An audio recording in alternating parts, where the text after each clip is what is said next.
তো hello everyone, আমরা এই ক্লাসটাতে আমরা বেসিকলি অনেকগুলো কাজ করছি। আমরা এখানে আসার পরে হচ্ছে প্রথমে আমরা কোয়ান্টিটি ইনক্রিজ নামে একটা ফাংশন তৈরি করেছিলাম, যেটা আমরা নেক্সট ক্লাসে আমরা এই জিনিসটা দেখবো।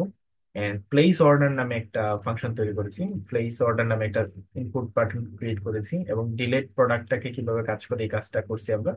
সো ডিলেট প্রোডাক্টের কাজটা কি, সে প্রোডাক্টটাকে ইনপুট নিচ্ছে, নেওয়ার পর সে প্রোডাক্টটা আছে কিনা সে চেক করতেছে, দেন প্রোডাক্টটাকে একটা কনফার্ম প্রম্পটের মাধ্যমে সে চেক করতেছে। দেন আমরা কি করতেছি, ফিল্টার করলাম।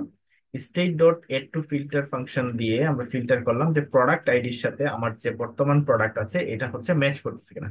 যদি এটা ম্যাচ না করে সেই প্রোডাক্ট গুলাকে আমরা কি করতেছি, আমরা এড টু কার্ডের মধ্যে ফিল্টার প্রোডাক্ট গুলাকে এড করে দিচ্ছি।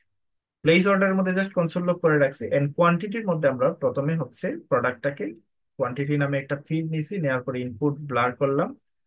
ব্লার করার পর আমরা প্রোডাক্টটাকে নিচ্ছি, প্রোডাক্ট ডিটেলসটাকে নিচ্ছি এবং ইনপুটটাকে ইভেন্টটাকে নেওয়ার পর আমরা এখানে জাস্ট করে এই টার্গেটটাকে লোকাল কোয়ান্টিটি নামে ভেরিয়েবলের মধ্যে আমরা স্টোর করলাম। দেন আমরা ওইটাকে জাস্ট চেক করলাম।